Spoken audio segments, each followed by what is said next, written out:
Comme une biche soupire après des courants d'eau, ainsi mon âme soupire après toi, ô Dieu. Mon âme a soif de Dieu, du Dieu vivant. Quand irai-je et paraîtrai-je devant la face de Dieu? Pourquoi t'as battu mon âme et gémis-tu au-dedans de moi? Espère en Dieu, car je le louerai encore. Il est mon salut et mon Dieu. Chers frères et sœurs en Christ, chers amis, bonjour. Dans le texte que nous avons lu du psaume 42, le psalmiste exprime son désir profond de pouvoir être dans la présence de Dieu, sa soif d'être avec Dieu. Je pense que ceci devrait être également nos sentiments ce matin, alors que nous nous approchons du trône de Dieu, rassemblés dans ses parvis. Laissons monter nos cris vers lui et exprimons-lui notre désir de le connaître, d'être en sa présence et de vivre à sa gloire. Pour nous conduire dans le culte ce matin, notre frère Paul Rachel Cadet.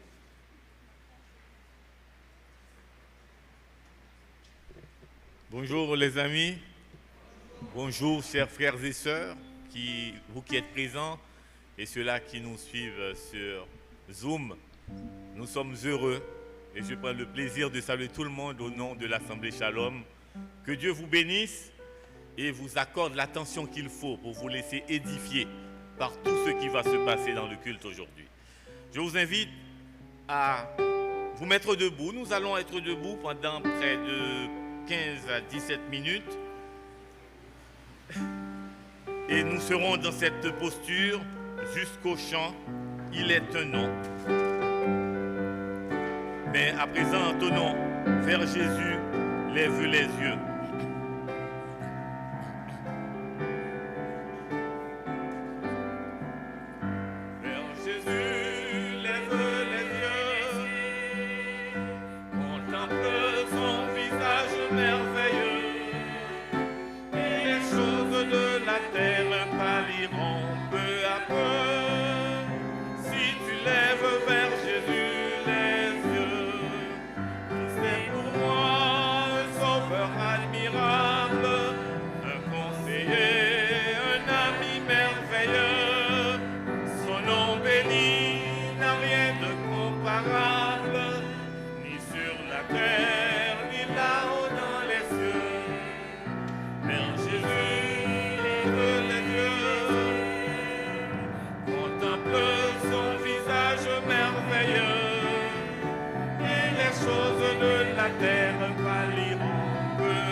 Qui toujours peut m'aider.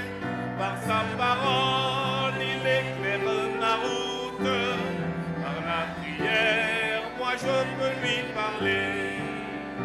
Vers Jésus, les yeux, contemple son visage merveilleux. Et les choses de la terre pâliront peu à peu.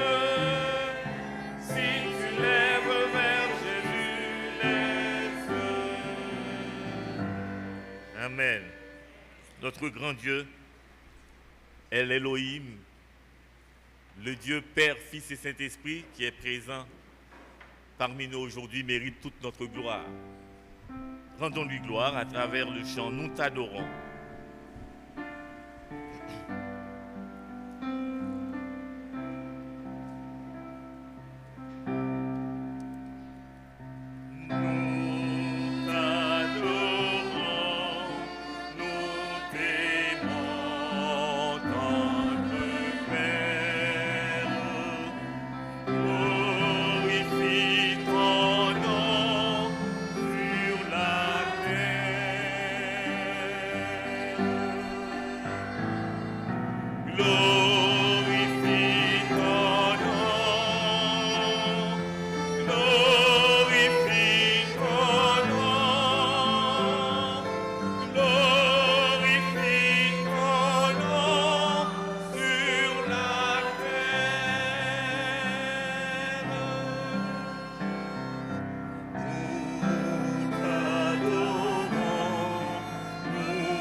Seigneur, notre Dieu, notre cri ce matin, c'est de te demander de glorifier ton nom à travers nos vies. Nous sommes à toi, Seigneur. Nous sommes tes enfants. Nous te disons merci pour ce privilège que tu nous donnes ce matin d'être en ta présence. Pendant que nous y sommes, aide-nous à nous souvenir, Seigneur, de ta grandeur, de ta puissance, pour que nous t'offrions ce matin un culte qui t'est dû, un culte qui est raisonnable, qui est pur. Pendant que nous y sommes, aide-nous à voir nos faiblesses, à contempler ta sainteté, pour que nous puissions nous rendre compte de nos péchés et les confesser devant toi. Pendant que nous sommes en ta présence ce matin, aide-nous à nous rappeler tes bienfaits envers nous, ta bonté et ta fidélité à notre égard, qui se manifestent chaque matin, pour que nous puissions, à l'instar de David, dire « Mon âme bénit l'Éternel, que tout ce qui est en moi bénisse son saint nom. Mon âme bénit l'Éternel et n'oublie aucun de ses bienfaits. » Seigneur, prends le contrôle de ce culte d'adoration. Permets que nos âmes soient bénies. Permets que ceux qui ne te connaissent pas, qui sont avec nous ce matin, permets qu'ils prennent la décision de se donner à toi, Seigneur. Que ton nom soit béni dans notre vie. Au nom de Jésus, nous te prions ainsi. Amen.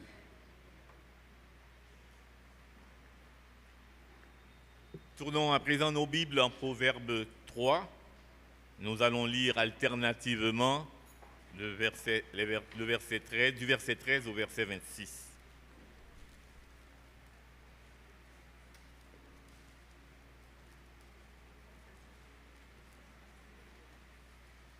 Proverbe 3, verset 13 au verset 26. Du verset 13 au verset 26. Heureux l'homme qui a trouvé la sagesse et l'homme qui possède l'intelligence.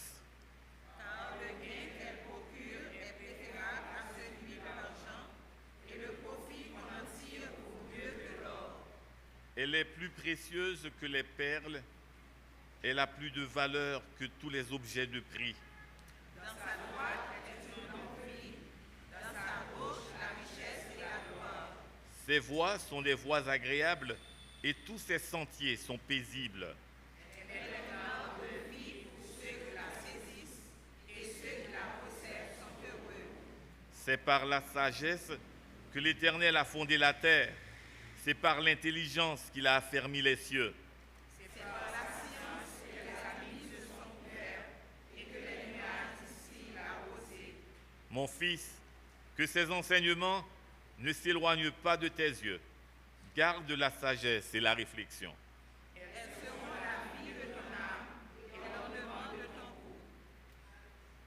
Alors, tu marcheras avec assurance dans ton chemin et ton pied ne heurtera pas.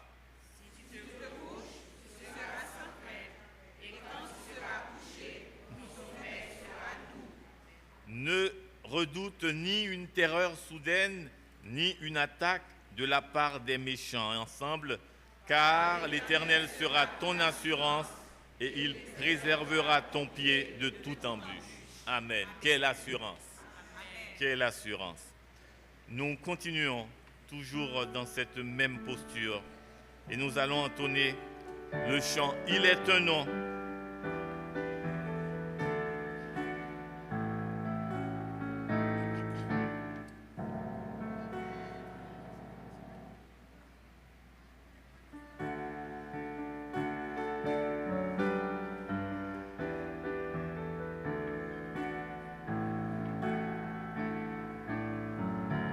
Il est un nom béni et saint, un nom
c'est beau, qui pardonne et qui sauve, qui est merveilleux, puissant par sa parole, le nom de Jésus, précieux Jésus, glorieux nom, glorieux nom, glorieux nom.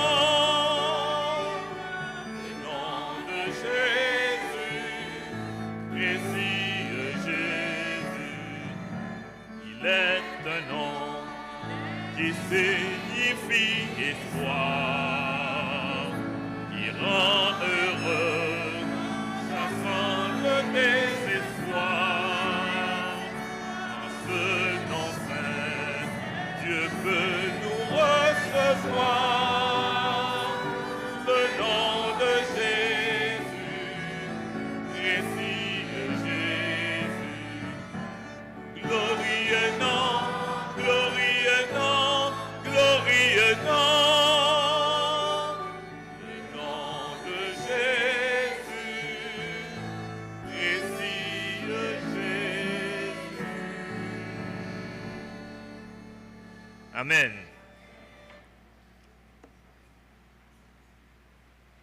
Nous entonnons encore un beau chant. Jésus me demande d'être. C'est le numéro 51 supplément de nos livrets, Chant d'espérance, numéro 177.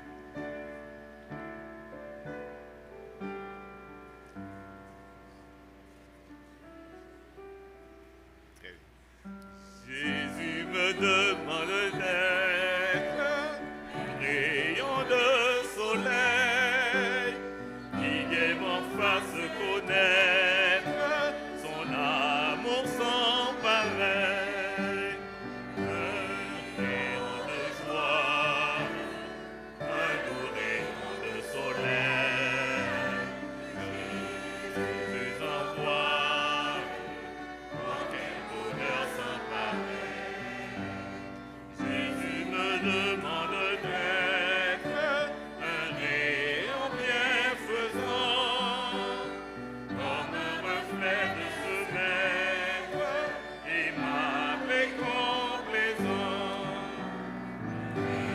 Rayon de joie, un doux rayon de soleil. Jésus envoie, oh quel bonheur sans pareil. Oh que m'oublie en moi-même, je ne m'efforce plus que d'être pour ce que j'aime, un reflet de Jésus. Rayon de joie, un doux rayon de soleil. Jésus envoie, oh quel bonheur sans pareil. Que partout mon gai sourire et ma joyeuse humeur soit un bonheur qui soupire et qui réjouisse un cœur. Jésus m'emploie et qu'il me rende pareil. Rayon de joie, oh doux rayon de soleil. Amen. Que c'est bien d'être avec les frères pour chanter ensemble et avoir la joie du Seigneur, la partager en frères. Vous pouvez vous rasseoir, comme je vous l'avais promis. Et nous allons entonner le chant « Je ne sais pourquoi ». Après, on aura les annonces, les offrandes et la prière pastorale. Je ne sais pourquoi.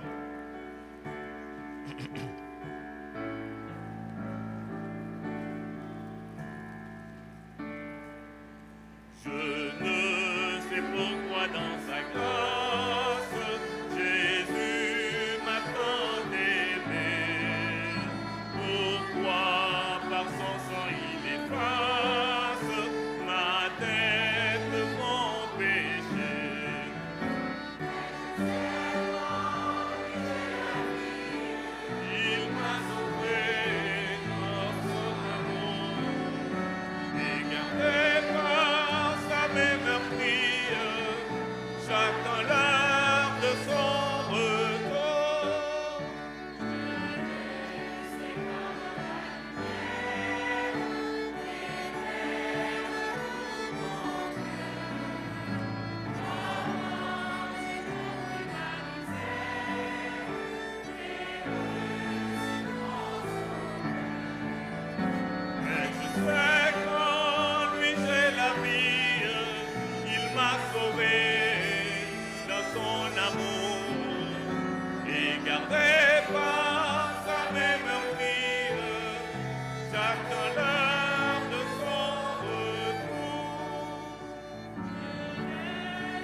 Mais je sais qu'en lui j'ai la vie, il m'a sauvé dans son amour. Et gardé par sa main meurtrie, j'attends l'heure de son retour. Amen. Ah, il faut chanter. J'aime entendre l'assemblée chanter et chanter plus fort que le micro porte ma voix. On promet de faire pour le prochain chant les annonces à présent.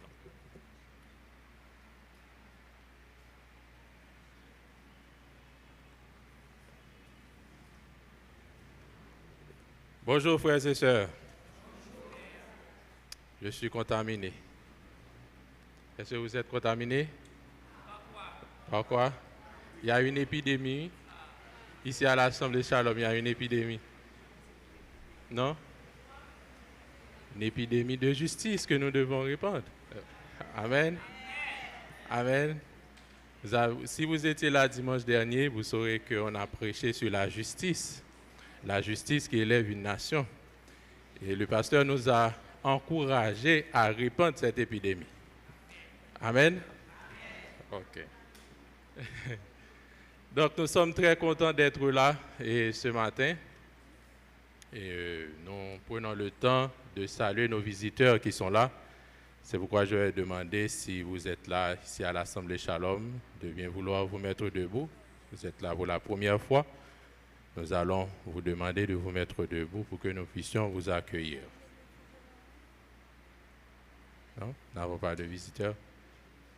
OK, très bien. Nous saluons aussi ceux qui nous écoutent. Voilà, merci. Merci mon frère de vous être mis debout. Est-ce qu'il y aurait une deuxième personne? Non? OK. Vous êtes en train de recevoir une fiche. Remplissez-la vos noms et après les annonces, nous allons recueillir les dîmes et les offrandes. Dans le réceptacle, vous pourrez déposer cette fiche. Vous êtes à l'Assemblée Shalom Baptiste Fondamentale. Notre mission, c'est qu'à l'image de Christ, parvenir à aimer Dieu de tout notre cœur et nos prochains comme nous-mêmes. Et notre vision, c'est glorifier Dieu par une adoration pure et sincère, par l'édification des frères en vue du service, par l'évangélisation des perdus et par l'exercice de la compassion envers tous. Donc, remplissez la fiche pour nous et je vous souhaite un bon culte avec nous. Merci. Vous pouvez vous rasseoir. Nous saluons aussi ceux qui nous écoutent sur Facebook, si vous êtes sur YouTube ou si vous êtes sur Zoom. Et accordez ce temps au culte, car je sais que ce n'est pas facile quand vous suivez le culte à distance. Vous n'êtes pas là physiquement, vous avez tendance à laisser, à faire quelque chose, mais accordez ce temps au culte et pour consacrer à tout ce qui se fait ici au culte et pendant que vous suivez le culte à distance. Nous aimons prendre le temps de mentionner le nom de ceux qui célèbrent leur anniversaire de naissance ou de mariage. Au cours de cette semaine, nous avons 3 personnes. Le 8 mai, l'anniversaire de naissance de Elsie Saint-Fleur. Et le 12, celui de Chantal Mortimer-Joseph et de Léon Valentin. Ce sont là les personnes qui célèbrent leur anniversaire au cours de cette semaine. Et si nous avons oublié de mentionner votre nom, vous pouvez nous le rappeler en composant le 28 15 73 49. Nous rappelons aussi les activités régulières de la semaine. L'école du dimanche se tient à 8h et le culte à 9h. Le mercredi à 5h30, c'est la réunion de prière hebdomadaire par la foi.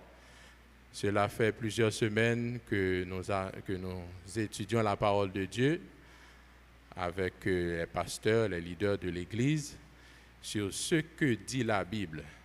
Que dit la Bible sur? La semaine dernière, nous avons vu que dit la Bible sur la danse. Sur la danse. Donc, c'était une étude vraiment enrichissante. Nous voulons vous encourager à mettre ce temps à part d'étudier la parole de Dieu. c'est à travers laquelle nous pouvons grandir dans notre relation avec Dieu et dans notre relation avec nos semblables. Le vendredi, à 3h30, c'est les astronautes. Et vendredi dernier, nous avons eu 90 enfants. Il y a eu une conversion et avec 18 volontaires. Nous remercions ceux qui s'adonnent au club des enfants, qui prennent cela à cœur et d'avoir des activités de partager la parole de Dieu avec nos enfants. Car nous savons que les enfants sont l'avenir. C'est l'avenir. Nous devons dès maintenant investir dans leur croissance, dans nos enfants, afin qu'ils puissent nous remplacer valablement. Le samedi, à partir de 4h, c'est le CVB. CVB qui signifie Christ vient bientôt. Vous connaissez votre Bible. Et j'ai une annonce spéciale avec le CVB. Il y a des concours de textes. Il y a divers thèmes concernant le concours. Il y a le premier thème, c'est comment rester motivé dans un environnement démotivant. Comment rester motivé dans un environnement démotivant. Et le deuxième concours, c'est « Je ressemble à ma mère ». Si vous étiez là la semaine dernière, et Neima, Émile avaient pris le temps de vraiment vous donner de plus d'informations concernant les concours que nous avons avec le CVB. Dimanche prochain, il y a une activité spéciale et je vais appeler notre frère Jonathan Augustin qui va vous en parler.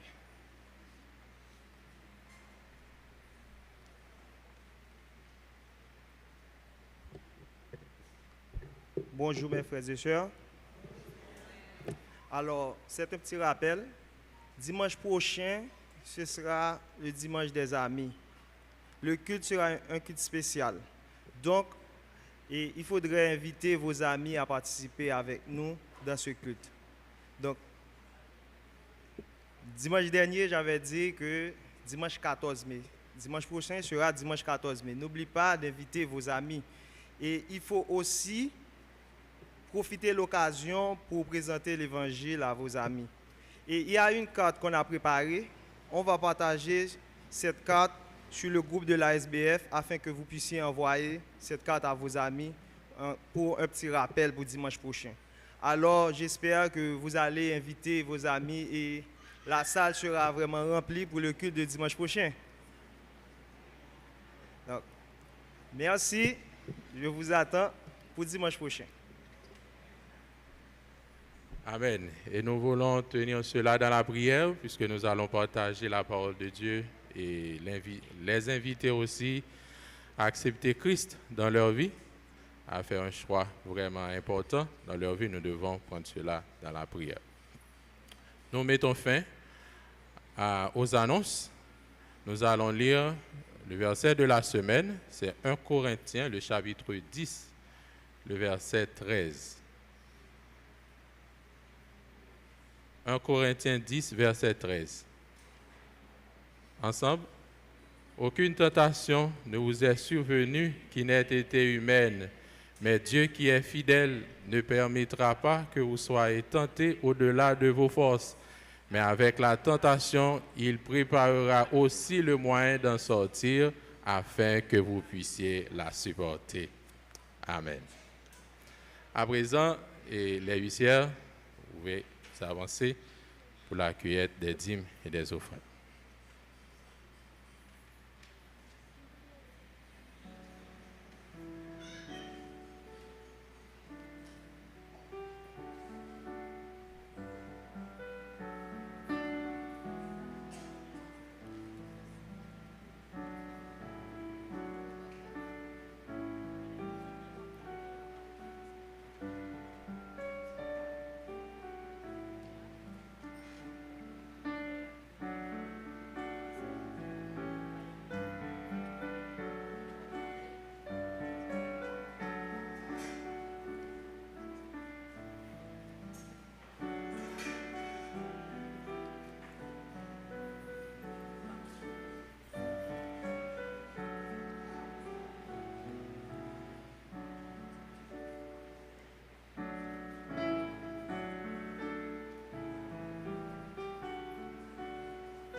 Prions Dieu.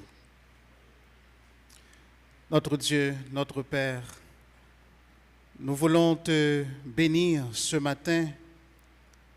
Nous voulons t'exalter parce que c'est toi le seul vrai Dieu. C'est toi qui règnes sur l'univers.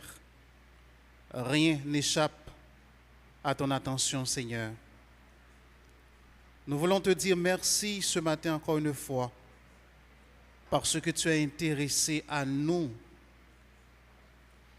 Seigneur, tu nous es toujours fidèles, même quand nous sommes infidèles. Tu nous cherches chaque jour, malgré notre petitesse. Tu nous aimes. Tu es intéressé à chaque détail de notre vie.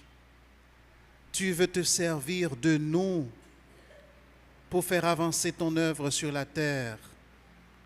Nous sommes reconnaissants envers toi, Seigneur, pour ta grâce, ta bonté envers chacun de nous. Seigneur, nous voulons aussi te remercier particulièrement pour la protection que tu nous donnes chaque jour. Certains d'entre nous sont dans les rues chaque jour. Certains emmènent leurs enfants à l'école chaque jour. Tu as toujours les regards fixés sur nous pour nous garder, pour nous épargner des dangers. Lorsque nous sommes en train de dormir, tes anges nous entourent pour nous protéger également. Seigneur, merci pour tous ces bienfaits manifestés à notre égard. Merci surtout, Seigneur, pour les bénédictions spirituelles que nous avons reçues de toi. Merci pour ta présence dans notre vie. Merci pour le Saint-Esprit qui vit en nous, qui est là pour nous guider. Merci pour le pardon de nos péchés. Merci pour le salut. Merci pour l'espérance que tu nous donnes en tant que tes enfants. Nous avons l'espoir, nous avons la certitude qu'un jour nous serons dans ta présence, dans l'éternité. Aide-nous, Seigneur, à comprendre à quel point nous sommes des privilégiés parce que notre vie ne se limite pas à ce qui se passe sur la terre, mais nous avons une demeure dans l'éternité. Gloire à toi, Seigneur, que ton nom soit béni. Seigneur, nous voulons ce matin implorer ta grâce sur notre assemblée, l'Assemblée Shalom. Merci, Seigneur, pour les ressources que tu as mises à notre disposition, les ressources matérielles, les ressources humaines. Merci pour nos frères, nos sœurs que tu nous donnes, qui sont là pour nous épauler, qui sont là pour nous encourager. Merci pour cette famille chrétienne à laquelle nous appartenons. Merci, Seigneur, parce que nous formons un seul corps. Aide-nous à être conscients, Seigneur, de ce privilège que nous avons de pouvoir t'adorer ensemble, de pouvoir te servir ensemble. Gloire à toi, Seigneur, pour cela. Seigneur, nous voulons te remercier pour les différents ministères de l'Assemblée Shalom. Nous voulons particulièrement te remercier pour le ministère des sourds-muets, envers les sourds-muets. Merci pour la famille Solon qui se donne tout entier pour l'avancement d'un tel ministère. Nous prions pour ces sourds-muets, que tu les fortifies, Seigneur, que tu les aides, parce que nous savons à quel point parfois ils sont rejetés dans cette société. Mais Seigneur, nous savons que tu es intéressé à eux et nous savons, Seigneur, que tu les aimes. Nous prions que tu pourvoies leurs besoins. Nous prions que tu les aides à grandir dans leur marche avec toi. Seigneur, nous voulons aussi te prier pour les différentes familles de l'Assemblée Shalom. Permets que les pères soient de bons exemples pour leurs enfants. Permets qu'ils prennent leurs responsabilités en tant que leader spirituel de la famille. Permets qu'ils instruisent leurs enfants selon le Seigneur, selon ta parole. Nous prions pour les mères également. Nous prions que tu les bénisses et qu'elles soient aussi de bons modèles pour leurs filles. Et permets qu'il y ait de l'harmonie au sein des familles. Permets qu'ensemble, nous nous efforcions de vivre pour toi, Seigneur, pour que lorsque les autres nous regardent, pour qu'ils voient qu'il y a une différence entre nous et le monde. Aide-nous, Seigneur, à te glorifier dans notre vie. Nous te remercions, Seigneur, pour les leaders de l'Assemblée. Nous te prions pour nous qui sommes les pasteurs, nous qui faisons partie du comité de l'Église, les diacres, les diaconesses aussi. Aide-nous à être de bons modèles pour ton troupeau. Seigneur, nous voulons implorer aussi ta grâce sur notre pays, Haïti. Seigneur, chaque jour, les guerriers sont devant ton trône. Chaque jour, tes enfants t'implorent. Chaque jour, tes enfants crient et te demandent, Seigneur, d'intervenir. Nous avons besoin d'une intervention de ta part pour notre nation. Trop de souffrances, trop de pleurs chaque jour, trop de sang, trop d'injustice, trop de pauvreté, trop de misère, trop de corruption, trop d'immoralité, trop de péché dans notre pays, Seigneur. Nous te demandons ta grâce. Nous te demandons, Seigneur, pardon pour cette nation. Nous avons péché contre toi. Mais nous savons, Seigneur, les justes sont encore dans le pays. Il y a des justes dans ce pays. C'est pour cette raison que nous te demandons d'intervenir. Parce que là où se trouvent les justes, tu manifestes ta grâce, tu manifestes ta bonté. Seigneur, nous prions pour ceux qui s'adonnent à faire le mal chaque jour, qui prennent plaisir à tuer les gens, à les enlever. Nous te demandons d'agir dans le cœur de ces personnes et permets, Seigneur, qu'elles se tournent vers toi, qu'elles renoncent au mal, qu'elles renoncent à leurs péchés, à leurs crimes et qu'elles cherchent ta face, qu'elles se donnent à toi parce que l'Évangile est la réponse au péché. L'Évangile peut transformer leur vie. Nous réclamons ces personnes pour ton royaume. Les personnes qui font le mal, nous les réclamons pour ton royaume, Seigneur. Nous prions que tu les bouleverses.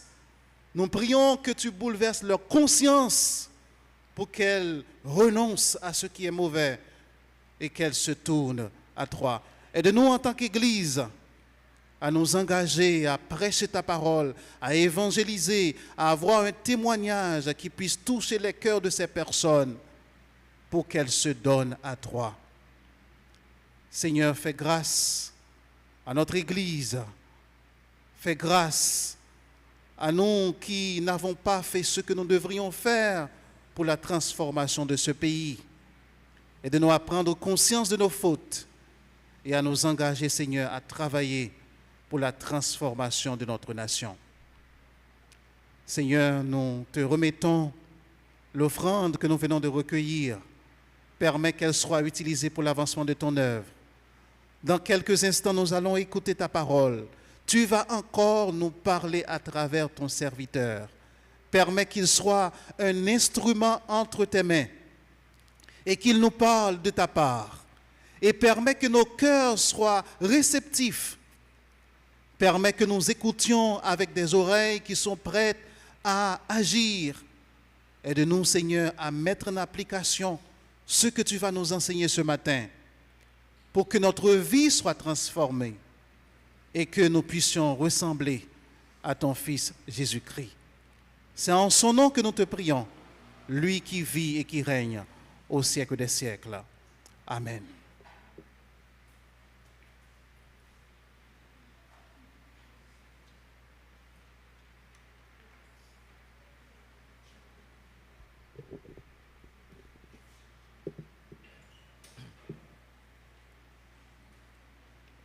tandis que les enfants, jusqu'à 10 ans, vont au culte préparé à leur intention.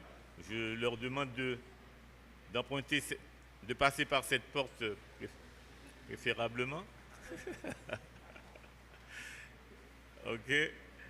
Je demande à l'Assemblée d'ouvrir les Bibles en 1 Corinthiens 10. Notre sœur Berline Jean-Louis va assurer la lecture pour nous du 1er au 13e verset.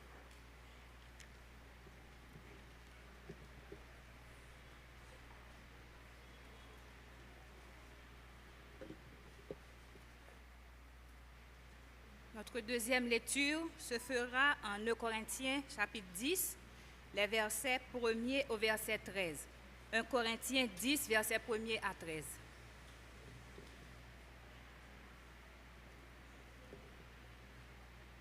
Je lis pour vous. Frères, je ne veux pas que vous ignoriez que nos pères ont tous été sous la nuée, qu'ils ont tous passé au travers de la mer, qu'ils ont tous été baptisés en Moïse, dans la nuée et dans la mer, qu'ils ont tous mangé le même aliment spirituel et qu'ils ont tous bu le même breuvage spirituel, car ils buvaient à un rocher spirituel qui les suivait, et ce rocher était Christ. Mais la plupart d'entre eux ne furent point agréables à Dieu, puisqu'ils périrent dans le désert.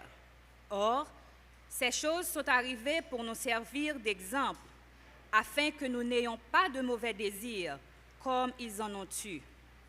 Ne devenez point idolâtres, comme quelques-uns d'eux, selon qu'il est écrit, le peuple s'assit pour manger et pour boire, puis ils se levèrent pour se divertir. Ne nous livrons point à l'impudicité, comme quelques-uns d'eux s'y livrèrent, de sorte qu'il en tomba 23 000 en un seul jour. Ne tentons point le Seigneur, comme le tentèrent quelques-uns d'eux qui périrent par les serpents. Ne murmurez point, comme murmurèrent quelques-uns d'eux qui périrent par l'exterminateur. Ces choses leur sont arrivées pour servir d'exemple, et elles ont été écrites pour notre instruction à nous qui sommes parvenus à la fin des siècles. Ainsi donc, que celui qui croit être debout prenne garde de tomber. Aucune tentation ne vous est survenue qu'il n'ait été humaine, et Dieu, qui est fidèle, ne permettra pas que vous soyez tentés au-delà de vos forces.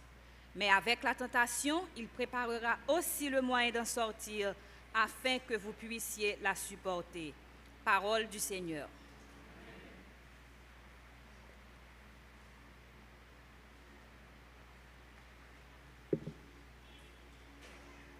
Je veux prendre le temps, au nom de l'Assemblée Shalom, de saluer un visiteur, Eximé Stephenson, et pour lui dire qu'il est la bienvenue et que j'ai pris le temps aussi de lire la remarque. Je pense que on comprend bien le point de vue, donc elle est prise en compte, la remarque. Je veux aussi prendre le temps de remercier Dieu pour toutes les grâces qu'il nous fait, pour les ressources qu'il a mises à notre disposition. Nous regardons les vidéographes, les amis dans la salle de production, les photographes, les violonistes, le pianiste, la logistique qui fait un superbe travail, et aussi les dames, les huissiers, les huissières qui sont toujours disponibles. Votre travail est considéré et l'Assemblée s'en réjouit. Je vous invite maintenant, chers amis, à vous mettre debout. Nous allons entonner un dernier chant à la belle gloire marcher avec Jésus. À la belle gloire marcher avec Jésus, l'hiver c'est sale pour moi, non moins qu'on plaisir dans l'île chaque jour. C'est grand choix les Jésus côté moi, l'y a coin tout partout. Gloire à Dieu, fait une belle gloire pour moi. À la belle gloire marcher avec Jésus. À la belle gloire marcher avec Jésus. Lui conduit dans tout chemin, li kembe ça fait 7 heures. À la belle doit marcher à Jésus. À la belle doit même les livres fait noir. Pour qu'on les lit tout près. À l'homme crier à confiance, à foi. À la belle doit sentir lit tout près. Les chemins moins bien. Gloire à Dieu, c'est une belle gloire pour moi. À la belle doit marcher à Jésus. À la belle doit marcher à Jésus. Lui conduit dans tout chemin, lui kembe ça fait 7 heures. À la belle doit marcher à Jésus. À la belle doit naître la caille, mon Dieu, à climat va marcher. Pour toujours côté le m'a va arrêter. Nous merveille les maps chanter pour toute l'éternité. Gloire à Dieu, c'est une belle gloire pour moi. À la belle gloire marcher à Jésus. À la belle gloire marcher à Jésus. Qui conduit dans ton chemin, qui kembe ça fait 7 heures. À la belle gloire marcher à Jésus. Amen. Votre attention pour le message du jour est sera porté par le pasteur Jean-Maxime Pierre-Pierre. Vous pouvez vous rasseoir.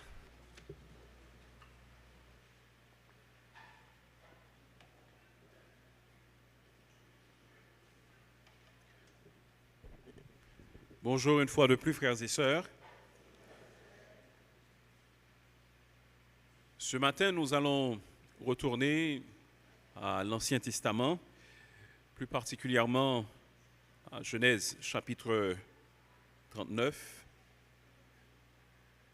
Mais juste avant, j'aimerais signaler aux responsables de la sonorisation qu'apparemment, il y a des améliorations qui peuvent être faites. Vous avez reçu un message, vérifiez-le s'il vous plaît, pour voir si vous pouvez faire une petite amélioration. Ensuite, comme l'a annoncé notre frère Jonathan Augustin, dimanche, Dieu voulant, ce sera le dimanche des amis. C'est une habitude que nous avons eue à l'Assemblée Shalom et que nous n'avons pas observée depuis un certain temps à cause de toutes les complications qu'il y a eu. Mais c'est un dimanche au cours duquel nous essayons d'inviter des amis à venir participer au culte.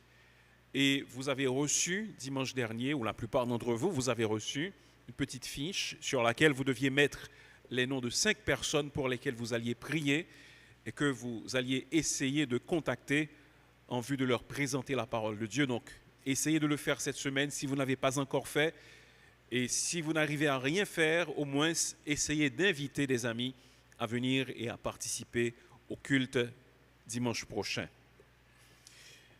Allons maintenant en Genèse au chapitre 39 et nous lirons tout ce chapitre, Genèse chapitre 39, nous lirons du 1er au 23e verset.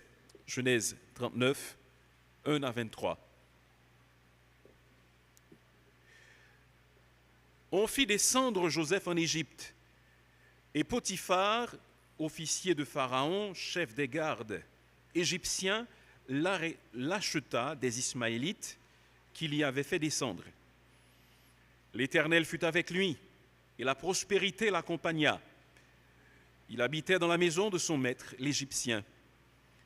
Son maître vit que l'Éternel était avec lui et que l'Éternel faisait prospérer entre ses mains tout ce qu'il entreprenait. Joseph trouva grâce aux yeux de son maître, qui l'employa à son service, l'établit sur sa maison et lui confia tout ce qu'il possédait. Dès que Potiphar lui établit sur sa maison et sur tout ce qu'il possédait, l'Éternel bénit la maison de l'Égyptien à cause de Joseph. Et la bénédiction de l'Éternel fut sur tout ce qui lui appartenait, soit à la maison, soit au champ. Il abandonna aux mains de Joseph tout ce qui lui appartenait. Et il n'avait avec lui d'autre soin que celui de prendre sa nourriture. Or Joseph était beau de taille et beau de figure. Après ces choses, il arriva que, la femme de son maître, porta les yeux sur Joseph et dit « Couche avec moi ». Il refusa et dit à la femme de son maître « Voici, mon maître ne prend avec moi connaissance de rien dans la maison, et il a remis entre mes mains tout ce qui lui appartient. Il n'est pas plus grand que moi dans cette maison, et il ne m'a rien interdit excepté toi, parce que tu es sa femme. Comment ferais-je un aussi grand mal et pécherais-je contre Dieu ?» Quoiqu'elle parlât tous les jours à Joseph, il refusa de coucher auprès d'elle, d'être avec elle. Un jour qu'il était entré dans la maison pour faire son ouvrage, et qu'il n'y avait là aucun des gens de la maison, elle le saisit par son vêtement en disant « Couche avec moi ». Il lui laissa son vêtement dans la main et s'enfuit au dehors.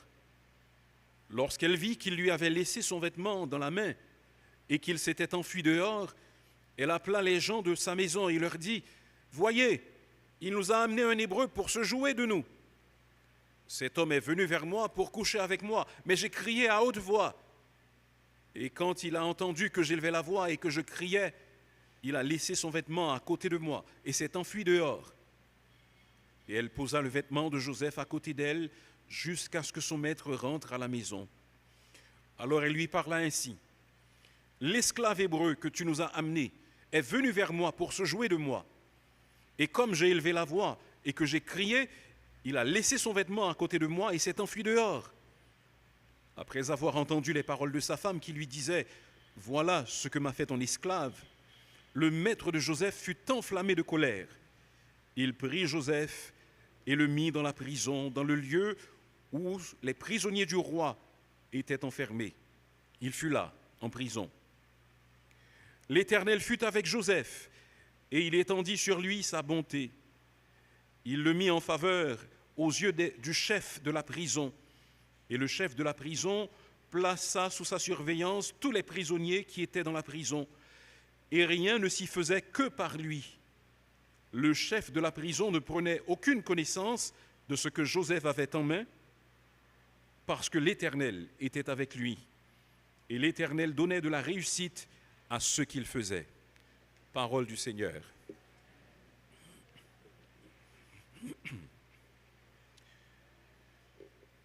Supposons qu'une jeune fille que nous appellerons Nani passe dans une rue presque déserte.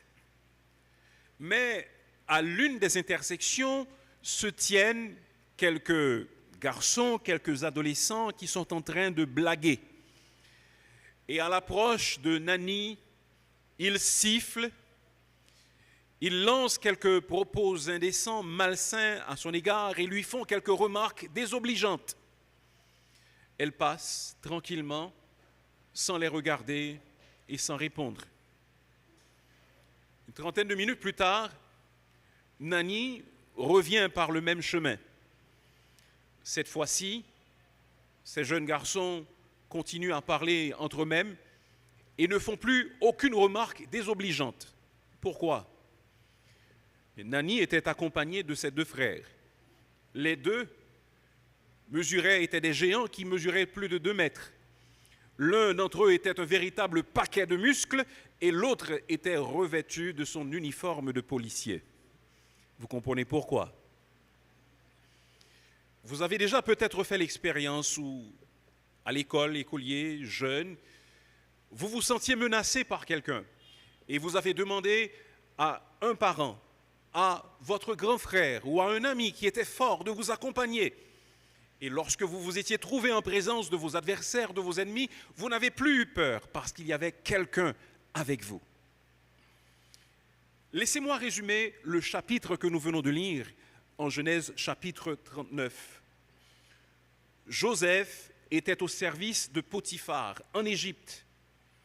Après que l'officier de Pharaon l'eut établi sur sa maison, qui fut béni parce que Dieu était avec Joseph. Cependant, la femme de Potiphar fit des avances répétées à Joseph, qui refusa et fut emprisonné après avoir été faussement accusé par la femme de Potiphar d'une tentative de viol. Mais Dieu fut encore avec Joseph en prison et le mit en faveur aux yeux du chef de la prison. Chers amis, ce qui fait la différence beaucoup de fois dans nos vies, ce n'est pas ce que nous sommes capables de faire, mais c'est la présence de Dieu. Nani avait ses 2 frères, mais nous n'avons pas seulement 2 frères. Nous avons Dieu avec nous, nous avons Jésus-Christ avec nous. Parce que Jésus-Christ dit, et voici, je suis avec vous tous les jours jusqu'à la fin du monde. Et ce matin, j'aimerais que vous regardiez dans ce chapitre et dans ce récit cette vérité, à savoir que la présence de Dieu est une source de bénédiction pour ses enfants dans l'adversité. Joseph était dans l'adversité, esclave, faussement accusé, en prison. Cependant, à plusieurs reprises dans ce chapitre, il nous est dit que Dieu était avec Joseph. Ainsi, frères et sœurs, je voudrais vous exhorter, nous exhorter, pourquoi pas, à cultiver le sens de la présence de Dieu. Dieu n'aime pas un enfant davantage qu'un autre enfant. Cependant, pourquoi certains sont-ils bénis d'une manière plus particulière, plus spéciale que d'autres? Certes, divers facteurs peuvent expliquer cela. Cependant, l'un de ces facteurs, c'est le désir de marcher avec lui, le désir de nous approprier la présence de Dieu. Ça fera une grande différence. Certains ne seront pas bénis parce qu'ils ne désirent pas vraiment ressentir la présence de Dieu dans leur vie, et d'autres le seront parce qu'ils auront soif de Dieu et parce qu'ils demanderont à Dieu de combler tous les espaces de leur vie. Ils voudront que toutes leurs pensées soient soumises à Dieu. Voyons donc ce qu'il en était dans le cas de Joseph. Nous disons que la présence de Dieu est une source de bénédiction dans l'adversité. Premièrement, la présence de Dieu procure la prospérité dans l'oppression. La présence de Dieu procure la prospérité dans l'oppression. C'est ce que nous voyons dans les 6 premiers versets du chapitre. Joseph fut acheté par Potiphar, comme on aurait acheté du bétail. Et il travaillait dans la maison de Potiphar comme une sorte d'esclave à talent. Auriez-vous aimé être esclave un jour? Je suis sûr que non. Mais voilà que Joseph travaillait au service de Potiphar sans rémunération. Il n'était pas libre de ses mouvements. Pourtant, en grandissant, Joseph courait librement dans la savane. Berger, il était habitué au grand air. Mais maintenant, il était confiné dans une résidence. Tout au moins, s'il n'était pas complètement confiné, il était attaché à cette résidence. Il avait été libre, maintenant il était un esclave. Il avait été le fils choyé de son père. Maintenant, il était le bien d'un maître qui pouvait le faire fouetter ou l'affamer s'il le désirait. Ce maître avait droit de vie et de mort sur lui. Joseph se croyait destiné à la grandeur. Vous vous souvenez, il avait eu 2 songes. Dans un premier songe, il avait vu les gerbes de ses frères qui s'étaient rassemblés autour de sa gerbe et qui s'étaient prosternés devant sa gerbe. Dans un autre songe, il avait vu la lune, le soleil et 11 étoiles venir se prosterner devant lui. Et voilà que ce jeune Joseph, qui semblait destiné à la grandeur, se trouvait maintenant dans l'esclavage, dans la servitude. Il était en train de subir l'oppression parce qu'il avait été vendu par ses frères et qu'il était maintenant au service d'un dignitaire de l'Égypte. Comment donc allait-il se comporter? Allait-il essayer de saboter les entreprises de Potiphar? Allait-il essayer de s'enfuir? Allait-il essayer de résister? Non, ce n'est pas ce que Joseph a fait. Puisque Dieu était avec lui, Dieu a permis que malgré l'oppression dont Joseph était victime, quoiqu'il fût en esclavage, il puisse quand même prospérer. Ce n'est pas nous qui le disons, c'est la parole de Dieu qui le dit.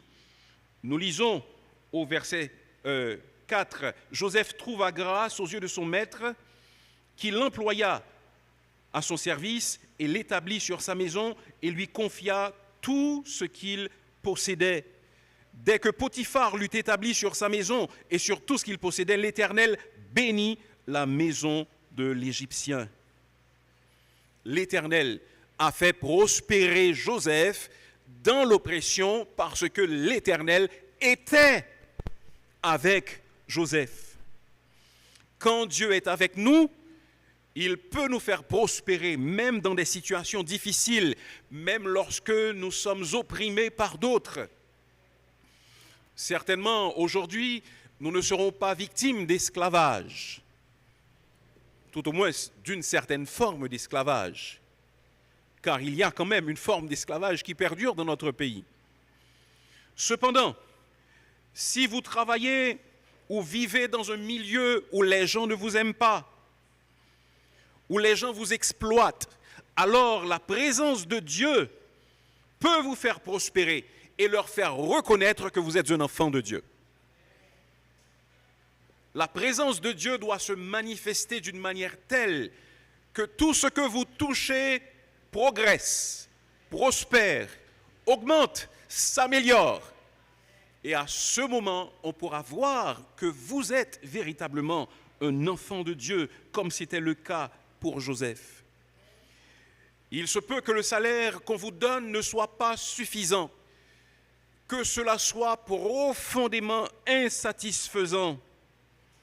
Mais vous ne devriez pas vous rebeller à cause de cela. Vous ne devriez pas vous plaindre à longueur de journée à cause de cela.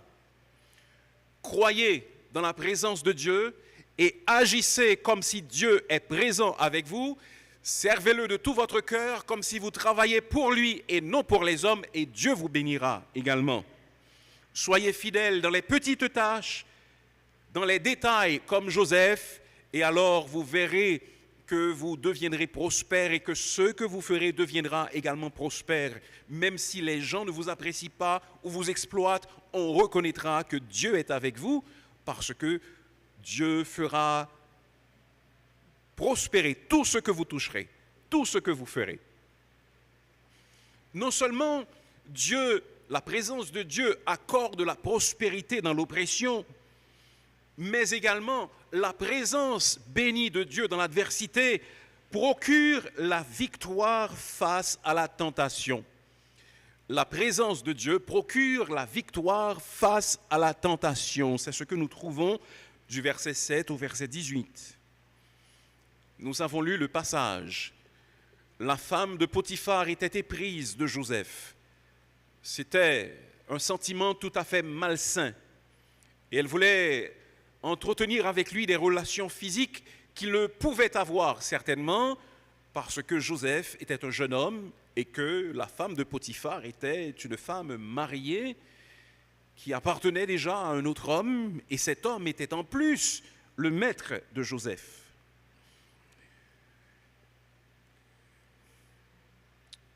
Beaucoup de personnes, beaucoup de croyants, certains d'entre eux je les connais personnellement, ils abandonnent la foi, ils abandonnent le chemin de la vérité lorsqu'ils vont en terre étrangère. Beaucoup de personnes.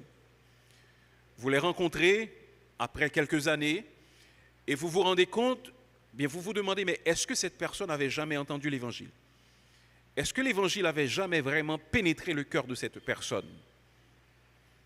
Joseph était en terre étrangère. Souvenez-vous-en. Si vous ne vous surveillez pas, je sais que déjà plusieurs d'entre vous, vous êtes destinés à aller en terre étrangère. Plusieurs d'entre vous ont un dossier en cours.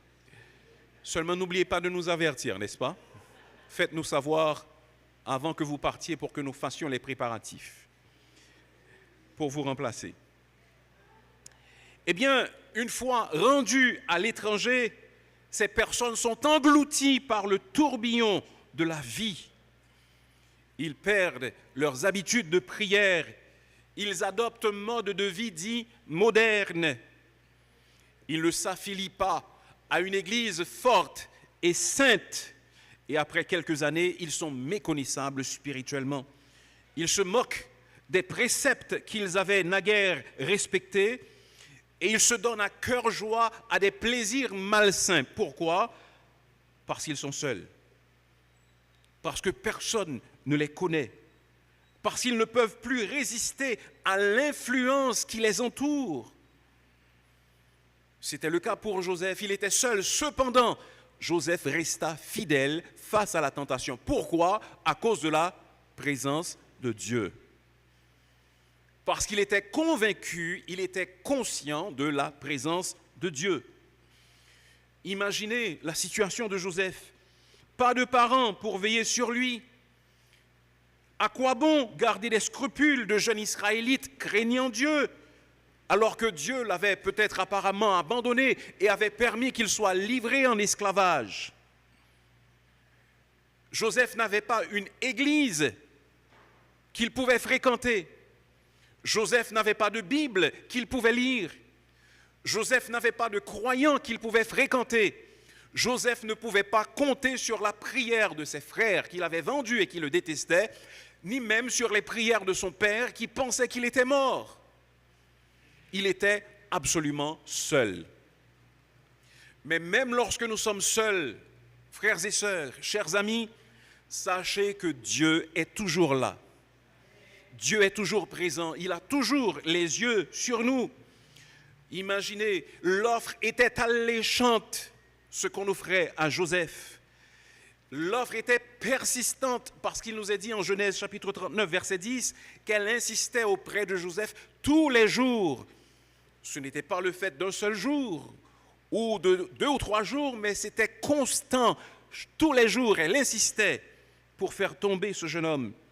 Cependant, voici quelle fut la réponse de Joseph. Il réagit en disant: « Comment ferais-je un aussi grand mal et pécherais-je contre Dieu ?»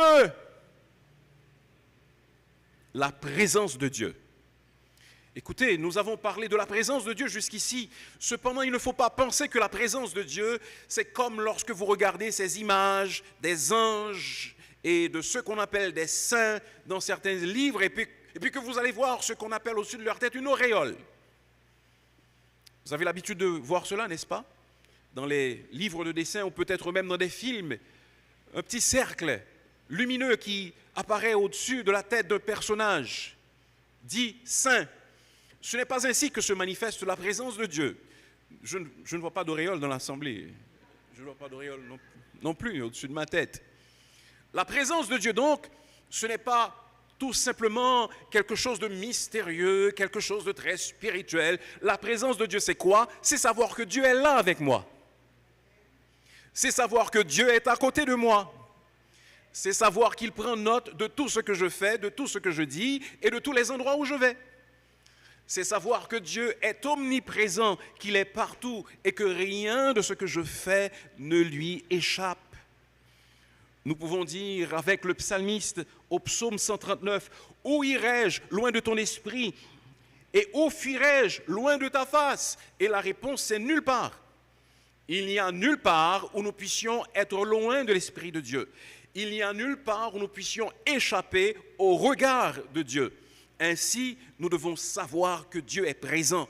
Et c'est la présence de Dieu, cette assurance, cette conviction de la présence de Dieu qui a permis à Joseph de résister à la tentation alors que tout semblait le destiner à tomber dans la tentation. 1 Corinthiens chapitre 10, verset 13 nous dit « Aucune tentation ne vous est survenue qui n'ait été humaine.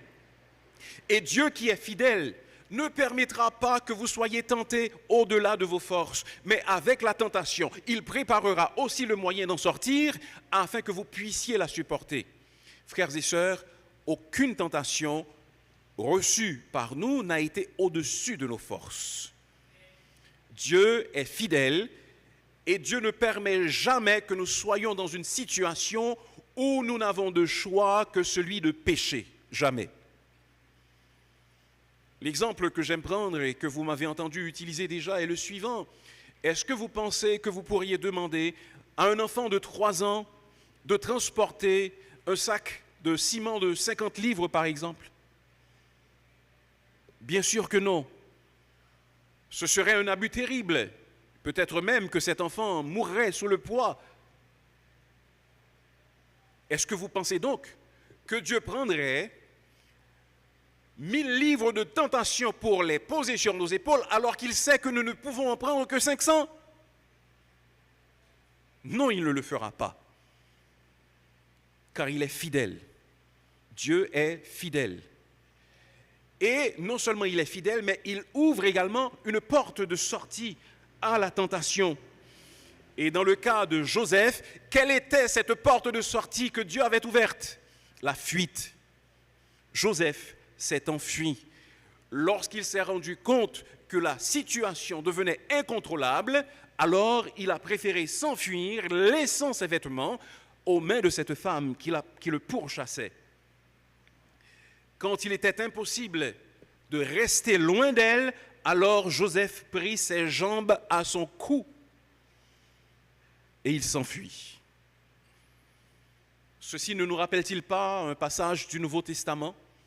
De Timothée chapitre 2, verset 22, nous lisons « Fuis les passions de la jeunesse et recherche la foi, la justice, la charité, la paix avec ceux qui invoquent le Seigneur de cœur pur. » Grâce à la présence de Dieu, nous pouvons fuir la tentation, nous pouvons surmonter la tentation.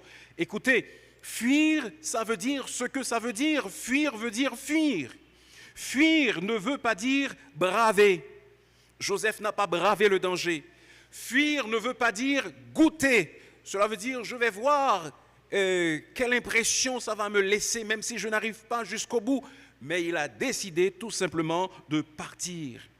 Quand une rivière, mes frères et sœurs, est en crue, on n'essaie pas de la franchir. Quand un volcan est en éruption, on n'essaie pas de braver les coulées de lave. On part, on s'enfuit.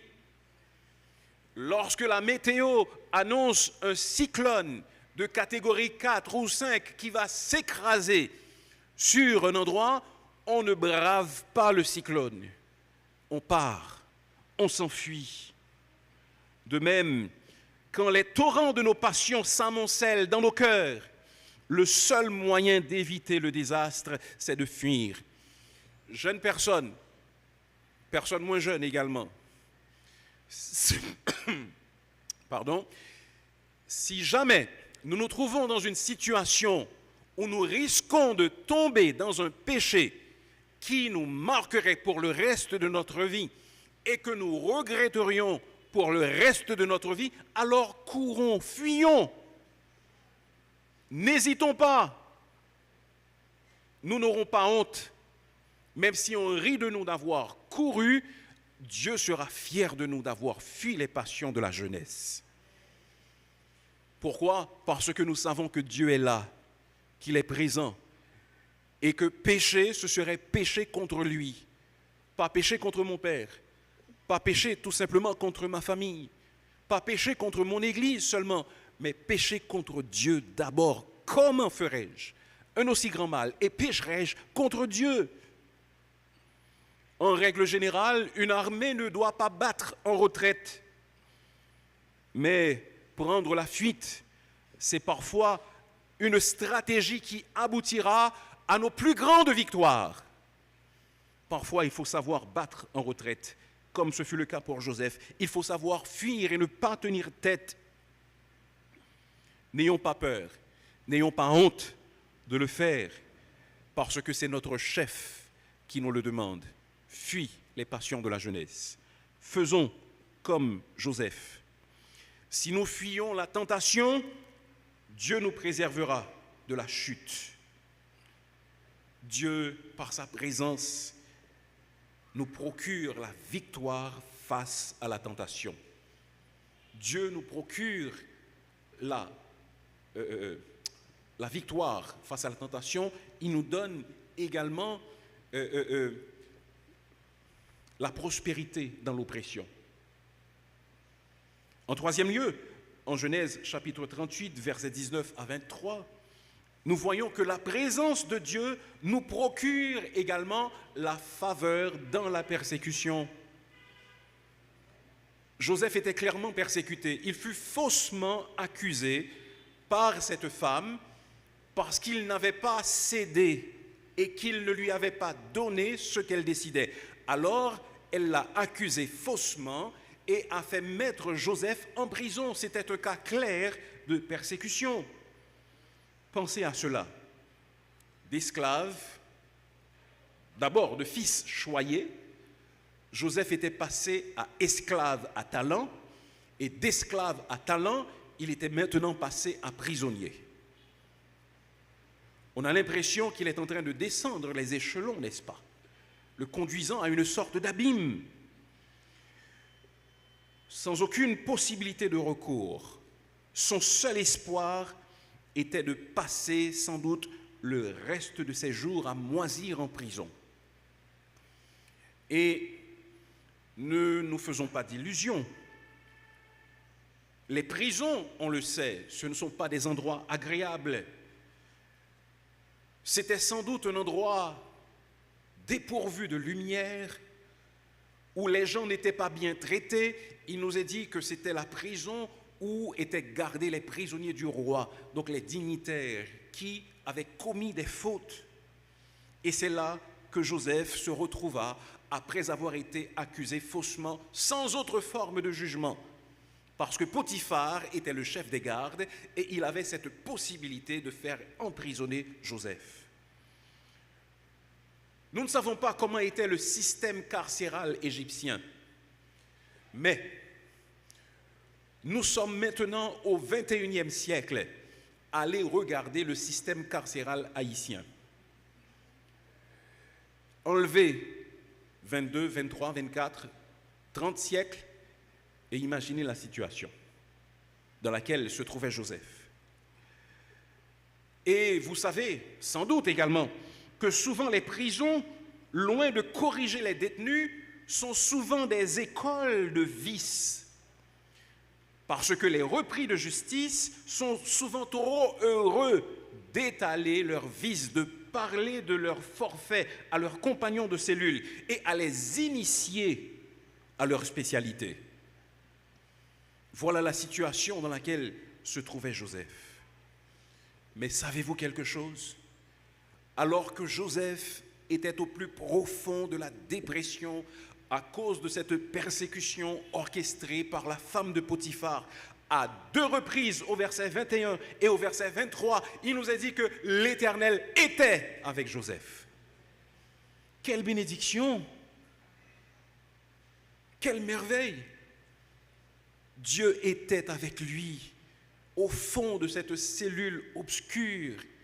Et puisque Dieu était avec lui, parce que Joseph était également avec Dieu et qu'il voulait la présence de Dieu dans sa vie, là encore, dans la prison, Dieu le fait prospérer. Le chef des gardes de la prison, il se rend compte que Joseph est un homme extraordinaire et il lui confie toutes les responsabilités de la prison. J'imagine que c'est lui qui avait les clés des cellules. J'imagine que c'est lui qui s'assurait que les prisonniers trouvaient quelque chose à manger. Il veillait sur leur santé. Et voilà que même au fond de la prison, puisque Joseph était convaincu de la présence de Dieu, Dieu le bénit et le fit prospérer là où il était. Frères et sœurs, il se peut qu'aujourd'hui nous ne soyons pas persécutés de la sorte, que nous ne soyons pas envoyés en prison à cause de notre foi. Mais il y a peut-être des gens qui ne nous aiment pas. Il y a des gens qui veulent nous faire subir des misères. Mais si nous avons l'assurance que la présence de Dieu est dans nos vies, Dieu nous permettra de prospérer là où nous sommes. Et il nous fera trouver faveur aux yeux de ces personnes parce que sa présence nous remplira. Une famille chrétienne, un couple chrétien plus particulièrement, fut emprisonné dans un camp japonais, un camp de prisonniers japonais, au cours de la Deuxième Guerre mondiale. Vous savez qu'il y avait 2 grands groupes qui s'affrontaient. Il y avait les Alliés et les forces de l'Axe. Les Japonais faisaient partie des forces de l'Axe. Les Japonais étaient très, très cruels envers leurs prisonniers. Ces missionnaires aboutirent donc dans un camp de prisonniers. Et le commandant du camp était un homme particulièrement cruel. il torturait, il massacrait les prisonniers. Et de manière tout à fait providentielle, la veille du jour où cet homme avait planifié d'exécuter tous les missionnaires, ou tous les prisonniers restants, les troupes alliées sont intervenues. Ça se passait en 1945. Quelques années plus tard, ce criminel de guerre fut retrouvé aux Philippines et il fut condamné à la pendaison. Mais avant son exécution, Konishi, c'était son nom, il témoigna de sa conversion au christianisme. Pourquoi ? Parce qu'il avait été profondément touché par le témoignage de cette famille missionnaire. Voyez-vous dans combien de temps la présence de Dieu dans la vie de cette famille a eu un effet. Cet effet n'était pas immédiatement vu, immédiatement ressenti, mais voilà que le tortionnaire, le bourreau de cette famille, a donné sa vie à Jésus-Christ à cause du témoignage de cette famille. Ainsi, frères et sœurs, lorsque nous sommes persécutés par les autres, ce n'est pas le moment de nous plaindre, ce n'est pas le moment d'être amer, mais c'est le moment de laisser la présence de Dieu se manifester en nous, par l'amour. C'est le moment de permettre à Dieu d'agir d'une façon telle qu'on nous identifie comme ses enfants et qu'on nous accorde de la faveur, comme ce fut le cas pour Joseph. Parce que, par la présence de Dieu, nous pouvons jouir de la faveur des autres, même au sein de la persécution, et parfois plus tard que la persécution. La présence de Dieu donc, frères et sœurs, est une source de bénédiction dans l'adversité. Joseph était dans un lieu étranger, loin de sa famille. Cependant, la présence de Dieu fut une bénédiction pour lui dans cette adversité. D'abord, cela lui a procuré la prospérité au sein de l'oppression. Cela lui a procuré la victoire face à la tentation. Et cela lui a permis d'obtenir la faveur, même dans la persécution la plus amère. Nous ne sommes pas dans l'esclavage aujourd'hui, mais il se peut que nous soyons dans une situation où nous sommes humiliés, privés de notre dignité. Il se peut que nous ayons à faire face à une adversité quelconque. Eh bien, si vous avez l'impression que Dieu vous a abandonné, sachez que c'est pour mieux vous retrouver, pour que vous fassiez une plus grande expérience, une expérience plus profonde de la réalité de la présence de Dieu. Un autre, plus grand que nous, c'est le Seigneur Jésus. Il eut à dire, « Mon Dieu, pourquoi m'as-tu abandonné ?» Mais il est resté fidèle jusqu'à la mort. Savez-vous qui il était? Jésus. Savez-vous ce que nous dit Philippiens chapitre 2 et le verset 5? « Ayez en vous les sentiments qui étaient en Jésus-Christ. » Mais le passage continue pour nous dire que Jésus a pris sur lui la forme d'un serviteur, c'est-à-dire d'un esclave, qu'il est devenu semblable aux hommes, qu'il s'est rendu obéissant jusqu'à la mort et même jusqu'à la mort de la croix. Et le texte continue pour nous dire, c'est aussi pour cela que Dieu l'a souverainement élevé et lui a donné le nom qui est au-dessus de tout nom, afin qu'au nom de Jésus, tout genou fléchisse dans les cieux, sur la terre et sous la terre, et que toute langue confesse que Jésus-Christ est Seigneur, à la gloire de Dieu le Père. Joseph, savez-vous, est une image de Jésus-Christ. Nous vous l'avions dit. Comme Jésus, Joseph fut aimé par son père, comme lui, il fut haï par ses frères et vendu par eux. Eh bien ici, nous découvrons également que Joseph préfigure l'image de Christ, en ce sens que Joseph est devenu un esclave. Mais nous savons ce qui va lui arriver. Et là, il était en prison, juste avant que Dieu relève sa tête. Parce qu'il a été humilié, il va être exalté. De même, Jésus-Christ, après avoir été humilié, sera également exalté au rang le plus élevé. Mais ce n'est pas ce que je veux que vous voyiez seulement et ce que je veux que vous compreniez seulement. Ce Jésus, ce nouveau Joseph qui a été humilié, qui s'est rendu obéissant jusqu'à la mort et qui a été exalté et devant qui tous les genoux doivent fléchir, ce Jésus-là, c'est celui qui a fait cette promesse juste avant de quitter ses disciples. Il leur a dit, et voici, je suis avec vous tous les jours jusqu'à la fin du monde. Jésus est avec nous. C'est sa promesse, il la tient. Il n'est pas avec nous seulement un jour, par hasard, ou quand il le veut, mais il est avec nous tous les jours. Il n'est pas avec nous tous les jours, seulement pendant 2 ou 3 ans, mais il est avec nous tous les jours jusqu'à la fin du monde. Jésus est avec nous. Donc, frères et sœurs bien-aimés, voici ce que nous devons comprendre. Jésus est avec nous, il est présent dans nos cœurs, il est présent dans nos vies, mais est-ce que nous allons nous approprier sa présence? C'est ça qui fait la différence. Est-ce que nous allons nous approprier sa présence? En 2 Chroniques, chapitre 16, verset 9, il nous est dit que les yeux de l'Éternel parcourent toute la terre pour trouver un homme dont le cœur soit tout entier à l'Éternel, afin que l'Éternel se montre fort, afin que l'Éternel soutienne cet homme. Qu'est-ce que cela veut dire? Ça veut dire que l'Éternel est en train de regarder sur la terre et il ne trouve pas toujours des hommes et des femmes prêts à avoir un cœur tout entier à lui.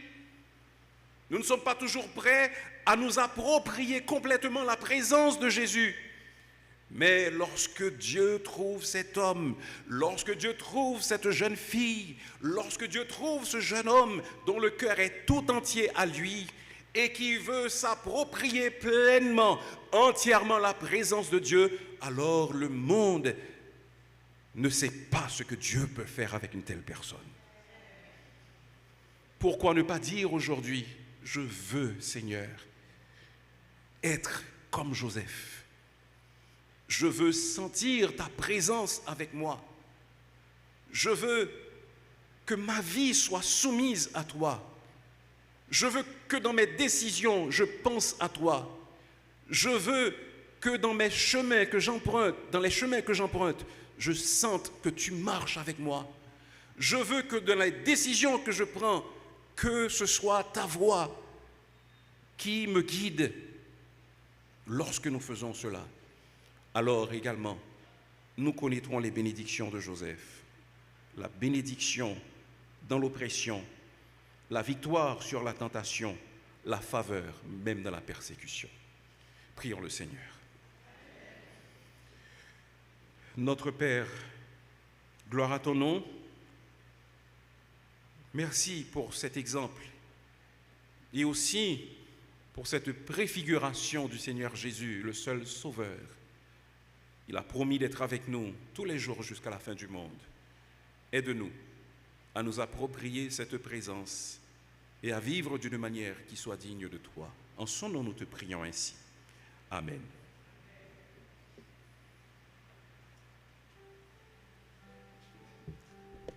Je vous invite à vous mettre debout et pour clore le culte de ce matin, nous allons entonner le chant « Croire, obéir ».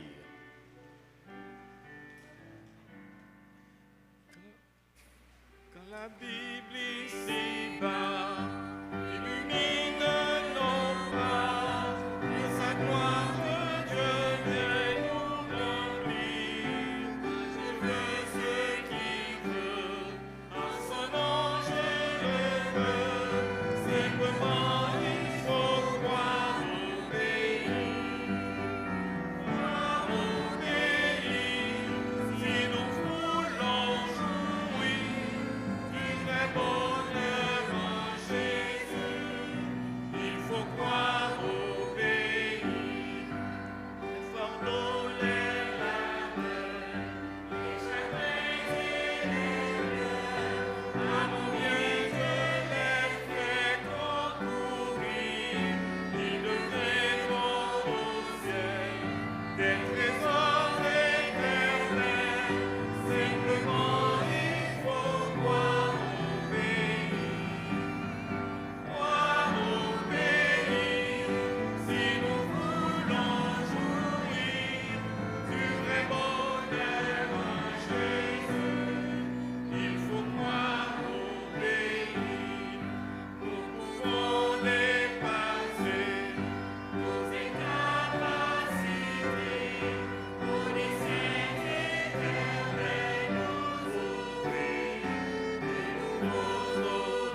Amen.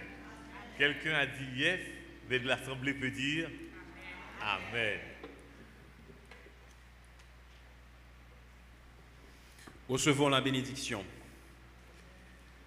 Vous donc, bien-aimés qui êtes avertis, tenez-vous sur vos gardes, de peur qu'entraînés par l'égarement des impies, vous ne veniez à déchoir de votre fermeté, mais croissez dans la grâce et dans la connaissance de notre Seigneur et Sauveur Jésus-Christ. À lui soit la gloire maintenant et dans tous les siècles. Amen.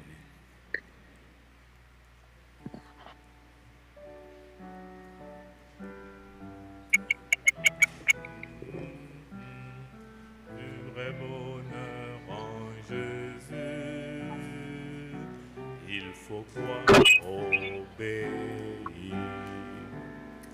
Nous voulons attirer la faveur de Dieu, croyez et obéissez.